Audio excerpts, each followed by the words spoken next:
In the ancient kingdom of Umuofia, where mighty Iroko trees touched the clouds and ancestral spirits walked among the living, there lived a princess named Adana. She was the only daughter of King Obiora, whose reign had brought great prosperity to the land. The palace walls gleamed with gold, and the courtyard flowered with rare blossoms from distant lands. But for Adana, the greatest treasure in all the kingdom could be found in the village square, where an old storyteller named Chukwudi wove tales that made even the birds pause their songs to listen. From her earliest days, when she was barely tall enough to reach her father's knee, Adana would find any excuse to escape her royal lessons. While other princesses learned to walk with perfect posture and speak in measured tones, she would slip away to sit at Chukwudi's feet. Her father's guards always knew where to find her. Just follow the sound of children's laughter and the melodic rise and fall of the old storyteller's voice. Chukwudi was unlike any other storyteller in the land. When he spoke of animals, listeners could hear the elephant's thunderous footsteps and the leopard's quiet breath. When he told of ancient battles, the clash of machetes rang in the air. His eyes held mysteries deeper than the sacred rivers, and his smile carried wisdom older than the oldest baobab tree. But there was something else about Chukwudi, a secret that even he did not know. 25 years before Adana's birth, the previous king had fallen in love with a woman from the sacred lineage of storytellers. Their union was forbidden, for royal blood could not mix with that of the storytelling clan without invoking ancient curses. Yet love, like water, finds its way through the smallest cracks. A son was born of this forbidden love, under a blood moon that turned the night as red as palm oil. The moment he drew his first breath, the fearsome oracle of the hills and caves appeared at his mother's doorstep. Her proclamation would shape the destiny of the kingdom. This child bears both royal blood and the sacred gift of tales.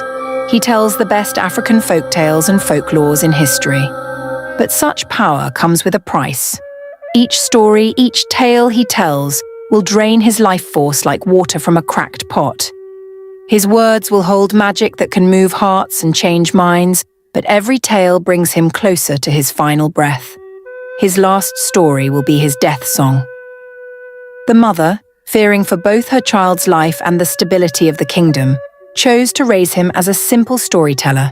She named him Chukwudi, God lives, and prayed that divine protection would follow him.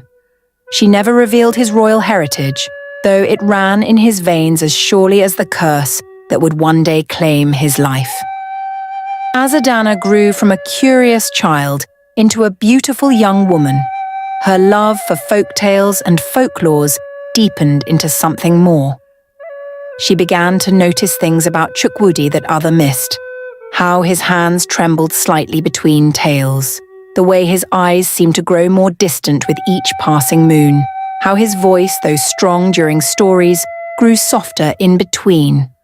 Unlike other princesses who spent their days preparing to be suitable wives for neighboring princes, Adana found her joy in the simple pleasure of sitting at Chukwudi's feet, listening to the best African folktales and beautifully dramatized folklores. She memorized not just his tales, but the way his eyes crinkled when he smiled, how his voice could thunder like storm clouds or whisper like evening breeze. The gentle way he would pat children's heads as they gathered around the palace servants began to whisper among themselves. It wasn't proper, they said, for a princess to spend so much time with a common storyteller. Even if his tales were touched by magic, even if his wisdom seemed endless, he was still just a village storyteller. But Adana paid no attention to their whispers. She had begun to realize that what had started as love for the tales was blossoming into love for the teller himself. King Obiora was not blind to these changes in his daughter.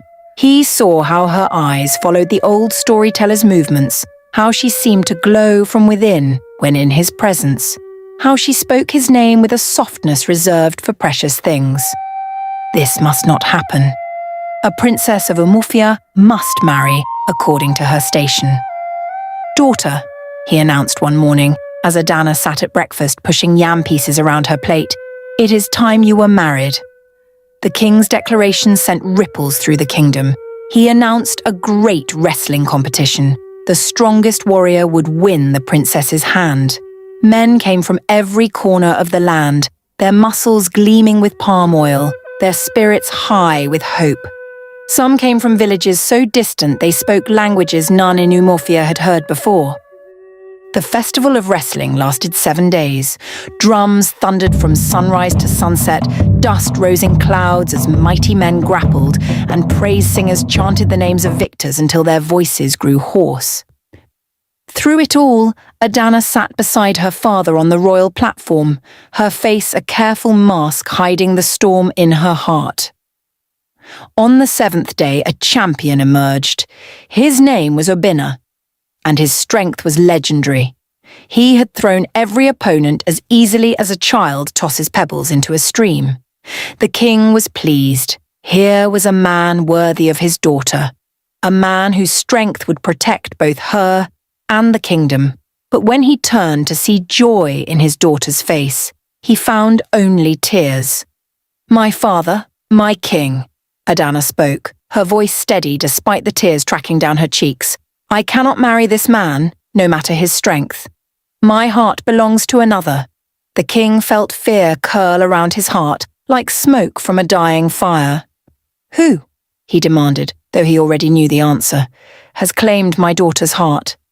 "The storyteller," she whispered. "It has always been him." The king's rage exploded like thunder. Guards were summoned immediately. Chukwudi was seized from his storyteller's stool in the village square, the children around him scattering like sparrows at the sight of a hawk. He offered no resistance as they dragged him to the palace dungeons, though his eyes sought out Adana's one last time before they took him away. The prison beneath the palace was a place of darkness and forgotten things, where the only stories told were whispered confessions of guilt. But even here, love found its way. With the help of her childhood nurse, who had grown up listening to Chukwudi's tales, Adana found ways to visit him in his cell. In those dark moments, lit only by stolen glimpses of torchlight, their love grew stronger. Chukwudi would tell her stories in whispers, tales of love that survived all trials, of truth that could not be buried, of hope that bloomed in the darkest places. What he didn't tell her was how each whispered word drained more of his life force, the curse working its magic even in the shadows of his prison. The king set a date for Chukwudi's execution. "Let all see," he declared, "what happens to those who dare reach above their station." A platform was built in the village square, the very place where Chukwudi had told his stories for so many years. But on the morning of the execution, as dawn painted the sky in shades of hope and despair, the Queen Mother burst into the king's chambers. Her face was pale as chalk, her words urgent as she whispered in the king's ear. The king's face turned from confusion to shock to rage. He stormed through the palace halls to his daughter's chambers. There he found Adana, weeping quietly, her hands pressed protectively against her stomach in a gesture that told him everything before a word was spoken. "Who is responsible?" he thundered, though his heart already knew the answer. Adana raised her head, tears streaming down her face, but her voice steady as she replied, "The storyteller. The man I love." The king staggered as if struck. His only daughter, his precious child, carrying the child of a common storyteller. The shame would echo through generations. His reign would be remembered not for its prosperity, but for this disgrace. With trembling hands, he summoned the town crier. The great drum began its rhythm, calling all people of Umuofia to gather. They came running from their farms and workshops, wondering what great announcement their king had to make. The king stood before his gathered people, dressed in his finest royal robes, his coral beads catching the morning light. But instead of pride, his people saw defeat in the slope of his shoulders. "My people," he began, his voice carrying across the hushed crowd, "today I stand before you not as a king triumphant, but as a father broken. My daughter, whom I cherished above all else, carries the child of the storyteller. Gasps rippled through the crowd like wind through grass. Mothers pulled their children close, elders shook their heads in dismay, young men muttered among themselves. "I cannot live with this shame," the king continued, "but neither can I send my only child's beloved to his death. Therefore, I decree that the storyteller shall take my daughter as his wife. But the child she carries is a child of shame, a shame I will not live to witness." Before anyone could move or speak, the king drew his ceremonial knife. In one swift motion, he plunged it into his heart, his blood soaking into the earth of the kingdom he had loved so well. Chaos erupted. People screamed, guards rushed forward, Adana's cry of anguish split the air. But through the chaos, an elderly woman stepped forward from the crowd. Her back was bent with age, but her voice rang out clear as a bell. "Enough!" she commanded, and such was her authority that even grief fell silent. "There is something you must all know. The man you call storyteller, he is not who you think." The woman's eyes were clouded with age, but bright with hidden knowledge. "I was there," she continued, "on the night of his birth. I was midwife to his mother, who was loved by the previous king. Their union was forbidden not because of rank, but because of ancient magic. For when royal blood mixes with the blood of storytellers, a curse is born." She turned to where Chukwudi stood, still in chains. "You who have brought joy to so many with your beautiful folk tales and folklores, do you never wonder why each story leaves you weaker? Why your strength fades like evening light? It is the curse laid upon you at birth, that your words would hold power to move hearts, but each tale told would drain your life force." The crowd stood silent, as stone as the old midwife revealed the full truth. "The child you know as Chukwudi is the firstborn son of our previous king. His mother, to protect both him and the kingdom, raised him as a simple storyteller. But royal blood runs in his veins as surely as the curse flows through them." Chukwudi, still in chains, felt memories stirring like leaves in the wind, his mother's strange sadness when he first began telling tales, her warnings about using his gift too often, her dying words, "Remember, my son, every story has its price." "The curse," the old midwife continued, her voice heavy with ancient knowledge, "demands that each story told drains a portion of his life force. His final tale will be his last breath. This is the price of carrying both royal blood and the sacred gift of storytelling." Adana broke free from the guards and ran to Chukwudi, her tears falling on his chains. "Why didn't you tell me? All these years, every story was killing you slowly." Chukwudi smiled gently, the same smile that had warmed her heart through countless tales. "How could I stop? Your joy in the stories was worth every breath they cost me." The palace elders, who had been conferring urgently among themselves, stepped forward. "If what the midwife says is true," their leader announced, "then Chukwudi is the rightful heir to the throne. His royal blood makes him king." The guards, responding to this proclamation, quickly removed his chains. But as they did, Chukwudi swayed on his feet, weakened by months in prison and years of storytelling. "The curse," he said softly, "has taken much of my strength. I may not have many stories left to tell." Adana gripped his hands tightly. "Then let us make each one count. Our child will need to know these tales, to know their father's voice." And so began a new era in Umuofia, unlike any the kingdom had known before. Chukwudi was crowned king, with Adana as his queen, but they ruled differently than those who came before. Instead of holding court in the formal palace chambers, they gathered people in the great courtyard where Chukwudi had once told his tales. The curse remained, its power unbroken. Each time Chukwudi told a story, the people could see its toll. The slight trembling of his hands, the irk-deepening lines around his eyes, the way he needed to rest afterward. But he refused to stop completely. "A kingdom needs its stories," he would say, "as much as it needs its laws." Adana's belly grew round with their child, and she watched her beloved carefully, noting how each tale aged him. She began to learn the stories herself, memorizing every word, every gesture, every change in voice. "Let me tell some," she would beg him. "Save your strength." But there were some tales only Chukwudi could tell, stories that carried magic in their words. When drought threatened the kingdom, he told the tale of how the river spirits blessed the land and rain fell for 7 days. When neighbouring kingdoms threatened war, he spoke of ancient peace treaties sealed with more than just words, and the armies retreated. Their child was born as the first rains of the planting season arrived, a son they named Obiajulu. "My heart has found peace." The boy had his father's eyes, deep and knowing, and his mother's quiet strength. From his earliest days, Obiajulu showed the same love for African folk tales and stories that had drawn his parents together. But Adana noticed something strange. When the child began to tell his own small tales, Chukwudi seemed to grow stronger, not weaker. The old midwife, now bent nearly double with age, came to the palace when she heard this news. She examined both father and son carefully, then smiled a toothless smile.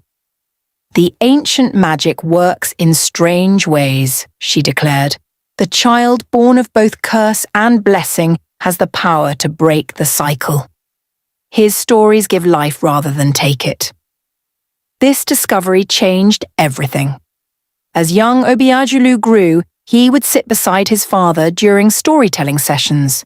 When he saw his father's strength beginning to fade, he would pick up the tale, his young voice carrying the magic that brought strength back to Chukwudi's limbs. The people of Umuofia watched in wonder as their king and his son shared the gift of stories. They said it was like watching the sun and moon dance together in the same sky, one rising as the other set, keeping the world in perfect balance. Adana, now a wise queen beloved by her people, had learned all her husband's tales. On days when both Chukwudi and Obiajulu needed rest, she would gather the children of the kingdom and share stories of her own. Her tales didn't carry the same magic as her husband's or son's, but they carried something equally powerful: love, memory, and hope. The curse that had threatened to take Chukwudi's life became instead a bridge between father and son, a shared gift that brought them closer with each passing season. Together, they found ways to tell stories that allowed Chukwudi to preserve his strength while still sharing his wisdom with the kingdom. As years passed, the palace became known not just as a place of power, but as a keeper of tales. People would travel from distant lands to hear the king and prince tell stories together, marveling at how their voices would weave together like fine cloth, one supporting the other.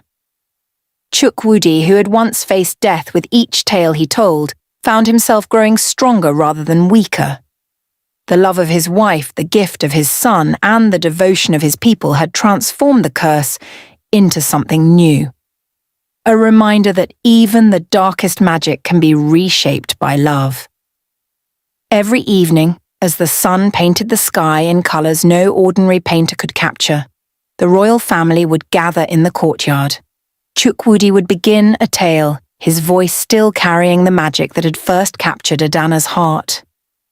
When his strength began to wane, Obiajulu would continue, his young voice bringing renewed vigour to his father's frame, and Adana would watch them both, her heart full of the knowledge that their love had not just survived the curse, it had transformed it. In time, people began to say that the curse had been a blessing in disguise. For without it, Chukwudi might never have become a storyteller. Without his stories, Adana might never have fallen in love with him. And without their love, Obiajulu, their miracle child who could give life through stories, would never have been born. As Obiajulu grew into a young man, he began developing his own tales alongside the ancient ones his father had taught him. His stories carried a unique magic. They could heal the sick, bring rain during drought, and even mend broken hearts. Thank you for watching. Please subscribe and click on the notification button to always get the best African folktales.